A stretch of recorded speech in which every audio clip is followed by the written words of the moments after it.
everyone, this is Pankaj Kumar Pandit. In this video, we are going to learn binary search. Before binary search, we will discuss some disadvantage of linear search. So, the very first point is disadvantages of linear search. तो सबसे पहला disadvantage है it has higher time complexity. It has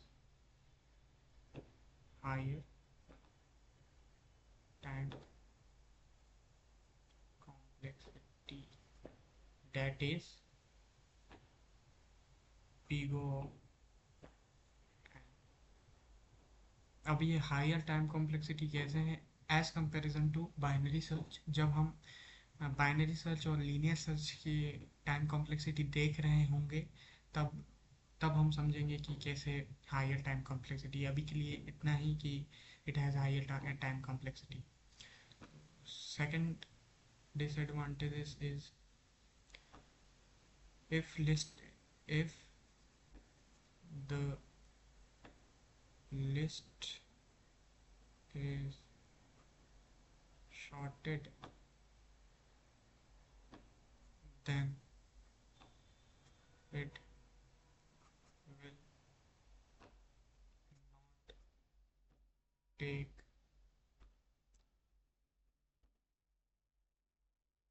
advantages of this thing.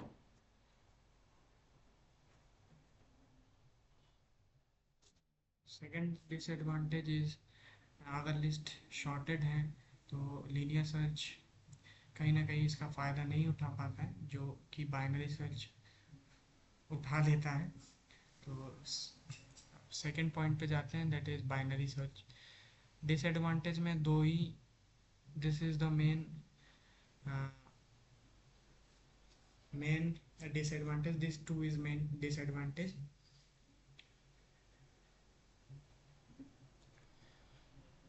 Now the second point is binary search.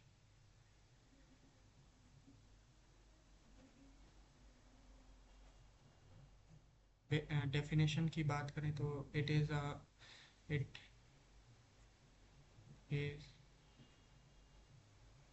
searching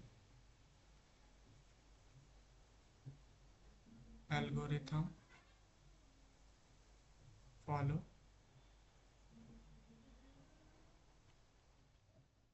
divide and conquer strategy in which every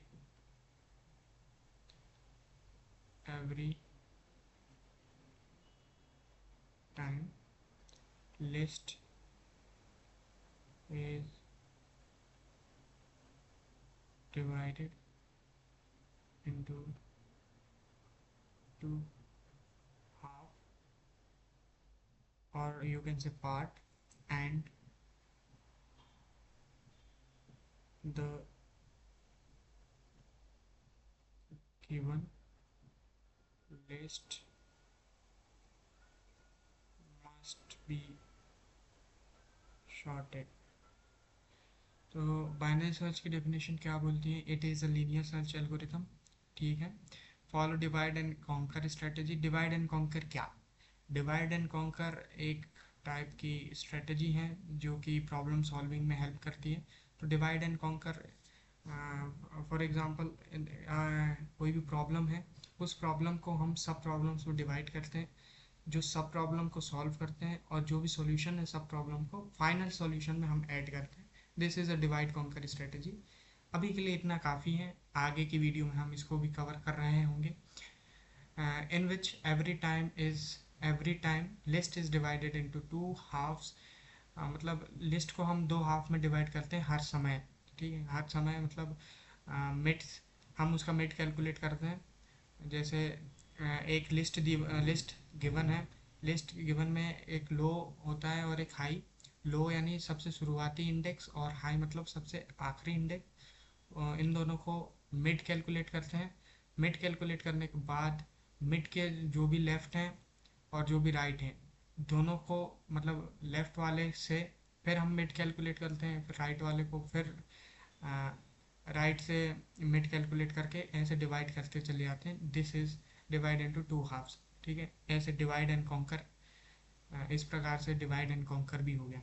ठीक है, the given list must be sorted, this is the very important thing in a binary search. If the list is not sorted, then the binary search algorithm will be not applicable. Okay, so the list is must be sorted. Okay, now we will discuss third point. Third point is algorithm and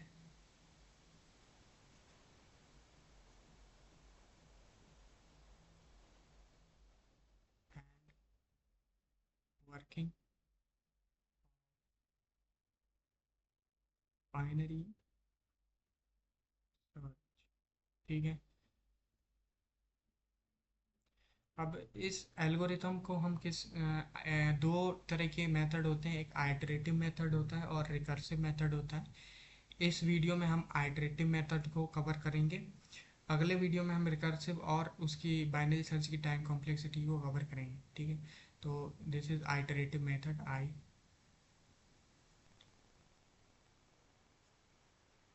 method. Okay, तो हम इसको इसके साथ हम example के साथ हम algorithm को डिज़ाइन करेंगे। ठीक है, तो सबसे पहले एग्जांपल ले लेते हैं। फॉर एग्जांपल की को हम अभी फाइनलाइज नहीं करेंगे, लिस्ट अपने पास होगी और लिस्ट जो है वो शॉर्टेड होनी चाहिए। 6, 8, 9, 18, 19, 25, ये शॉर्टेड लिस्ट है हमारे पास।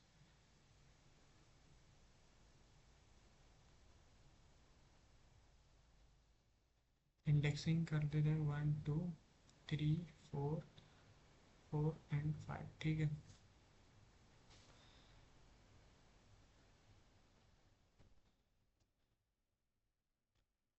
कुछ चीज़ें ठीक है, डिज़ाइन करेंगे। ओके, तो बाइनरी सर्च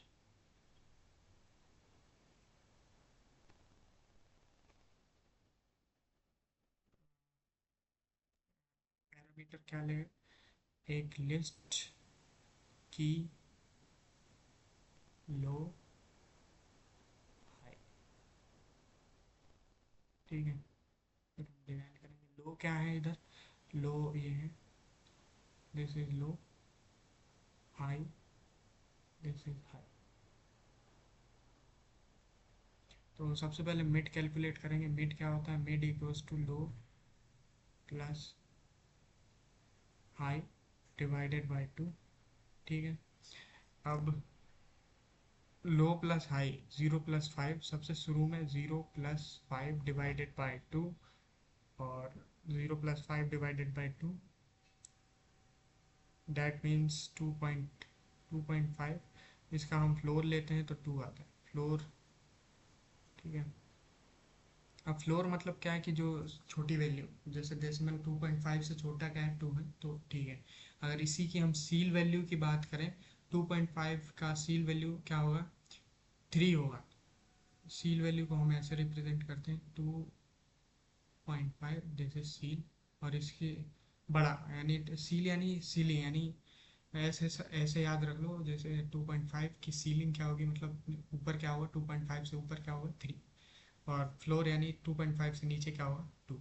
ठीक है, ऐसे याद रखो। तो 2 आ गई मिड, यानी 2 क्या है, मिड, ये मिड।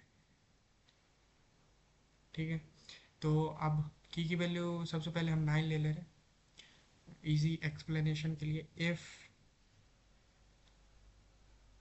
की इक्वल्स टू मिड, जो भी हमने कैलकुलेट किया है अभी, मिड मिड मिड के इंडेक्स, मिड यानी इंडेक्स हम निकाल रहे हैं, तो मिड इंडेक्स मिला, तो इंडेक्स पे वैल्यू क्या रखी है, 9, 9 इक्वस टू की मैच हो गया तो रिटर्न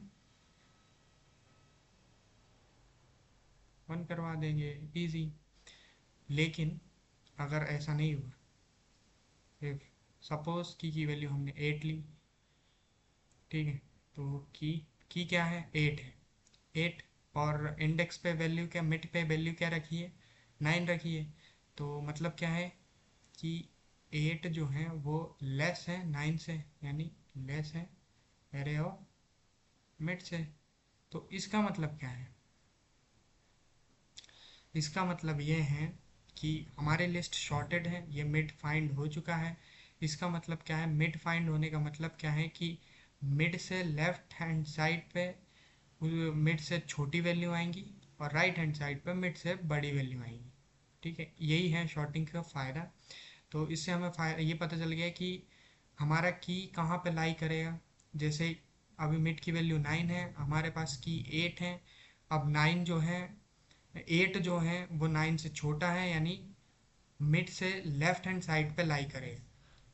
लेफ्ट हैंड साइड पे लाई करने का मतलब क्या है कि हाई की वैल्यू को हमें मिड प्लस 1 यहाँ पे लाना पड़ेगा, यानी हाई यहाँ पे लाएंगे तो हम इधर फिर चेक करेंगे, फिर मिड की वैल्यू लगाएंगे। ठीक है, तो इधर क्या हो जाएगा,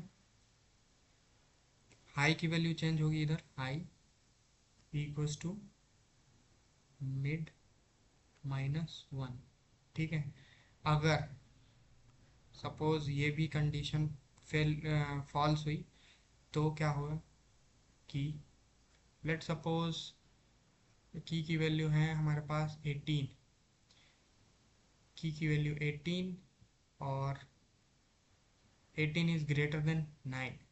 ठीक है, एरे ऑफ मिड से बड़ा है, तो इसका मतलब क्या हुआ कि 9 से बड़ी वैल्यू है की, यानी जो भी की है वो लाई करेगा मिड के राइट हैंड साइड पे।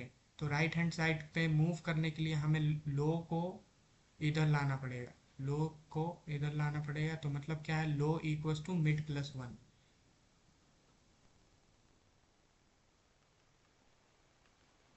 ठीक है, अब इसको ही हम, अब जैसे ही लो इधर आ गया तो ये हो गया लो, हाई अपनी जगह पे ही रहेगा। अब हम फिर मिड कैलकुलेट करेंगे, लो क्या है 3, हाई क्या है 5। अब इन दोनों का plus divided by 2, 5 + 3 equals to 8 divided by 2 यानी 4, ये हो गया मिड। ठीक है, इस प्रकार से हम कैलकुलेट करते जाएंगे। और कब तक कैलकुलेट करेंगे, while low is less than और इक्वल्स टू हाई। ठीक है, तब तक हम कैलकुलेट करेंगे। ये हो गया अपना एल्गोरिथम और प्रोग्राम। ठीक है, इस प्रकार से हम आइटरेटिव मेथड को एल्गोरिथम डिज़ाइन करते हैं। वेरी इजी है। सबसे पहले लो और हाई हमें दिया होगा, उस लो और हाई को सबसे पहले मिड फाइंड करेंगे। मिड लिस्ट शॉर्टेड होने का सबसे बड़ा फ़ायदा ये है कि हमें ये पता चल जाएगा कि मिड फाइंड करते ही कि की वैल्यू से हम कंपेयर कराएंगे क्या, की सबसे पहले यही कंपेयर करवाएंगे कि की अगर मिड से इक्वल है तो मतलब हमें की मिल गया है, लिस्ट में प्रेजेंट है। लेकिन अगर वो की में प्रेजेंट नहीं है तो वो अगर लेफ्ट हैंड साइड में हो सकता है या फिर राइट हैंड साइड में हो सकता है। लेफ्ट हैंड साइड होने की कंडीशन क्या है कि लेस देन हो एरे ऑफ मिड से। तो हाई को हम उठा के मिड -1 पे ले आएंगे। लेकिन अगर की वैल्यू ज़्यादा है एरे ऑफ मिड से तो हम लो को उठा के मिड +1 पे ले आएंगे। बस इतना सा काम है और पूरा एल्गोरिथम यहाँ पे खत्म है। अगले लेक्चर में, अगले वीडियो में हम बाइनरी सर्च का एक और मेथड देखेंगे, दैट इज़ रिकर्सिव मेथड, और साथ में टाइम कॉम्प्लेक्सिटी भी करेंगे और कुछ एग्जांपल के साथ और समझेंगे ताकि आपको ज़्यादा बेहतर तरीके से समझ में आए। तो थैंक यू फॉर वॉचिंग।